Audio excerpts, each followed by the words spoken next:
నువ్వు ఏ పాటి అనుష్ఠానం చేస్తావు, ఎంత ఆచరణలోకి తెచ్చుకుంటావు, దాన్ని బట్టి అభ్యున్నతి ఉంటుంది. అది లేకుండా కేవలం ఒక వాచావేదాంతమైతే నోటితో చెప్పడం వరకే అది పనికొస్తే అది రాక్షసత్వం అవుతుంది. అది తన అనుష్ఠానానికి పనికిరానిదై కూర్చుంటుంది. హిరణ్యకశిపుడి దగ్గర వచ్చినటువంటి పెద్ద సమస్య అక్కడే వచ్చింది. సరే, మంత్రుల్ని పిలిచాడు, తన పరివారాన్నంతటినీ పిలిచాడు. శ్రీ మహావిష్ణువు నా యొక్క సోదరుణ్ణి నిర్జించాడు, కాబట్టి నాకు విష్ణువుని నిర్జించాలని కోరికుంది. విష్ణువుని నిర్జించడం సాధ్యమా? సాధ్యం కాదు. ఆయనకి అచ్యుతుడు అని ఒక పేరు. అచ్యుత్ అంటే తీసేయడం, అచ్యుత్ అంటే తీయడానికి వీలు లేనిది. ఆయన్ని తీసేయడం ఎవరికి సాధ్యం కాదు. అందుకే భాగవతంలో ఒక మాట ఉంది, హిరణ్యకశిపుడు అన్ని లోకాల్లోనూ వెతికాడు విష్ణువు కోసం. విష్ణువు ఎక్కడున్నారు?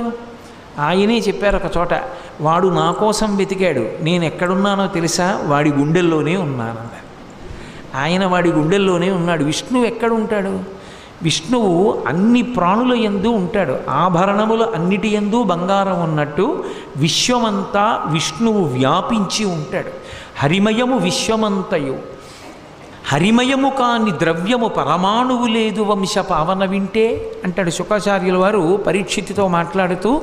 అసలు విష్ణు స్వరూపం కానిది లోకంలో ఏదీ లేదు. అంతర్బహిశ్చ తత్సర్వం వ్యాప్య నారాయణ స్థిత. అందుకే ఆ విష్ణువుని నిర్జించాలని కోరిక. విష్ణువు ధర్మపక్షపాతి. ధర్మం ఎక్కడుంటుందో అక్కడ విష్ణు ఉంటారు, వేదం ఎక్కడుంటుందో అక్కడ విష్ణు ఉంటారు. అందుకే శ్రీ మహావిష్ణువు ఎప్పుడూ దేనిని రక్ష చేస్తుంటారు అంటే వేదములను రక్షిస్తుంటారు. వేదరక్షణమే లోకరక్షణము, గోరక్షణమే లోకరక్షణము.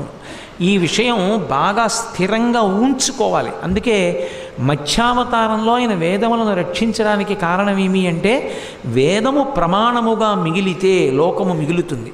అందుకే వేదరక్షణమే లోకరక్షణము. ఆ రక్షణ ఎప్పుడూ చేసేటటువంటి విష్ణు భగవానుడి మీద వ్యతిరేకత పెంచుకోవడం అంటే ధర్మం పట్ల వ్యతిరేకత పెంచుకోవడం, వేదం పట్ల వ్యతిరేకత పెంచుకోవడం. ఆ వ్యతిరేకత పెంచుకున్న వాడికి ఆయుష్ క్షీణిస్తుంది తప్ప ఆయుష్ ఎందుకు వృద్ధి పొందుతుంది? కాబట్టి ఆయన విష్ణువు మీద పగతో తపస్సు చేయడానికి వెళ్ళాడు. ఎందుకని? తనకున్నటువంటి బలంతో విష్ణువుతో యుద్ధం చేయడం సాధ్యం కాదు. 3 లోకములను తన వశం చేసుకోవడం సాధ్యం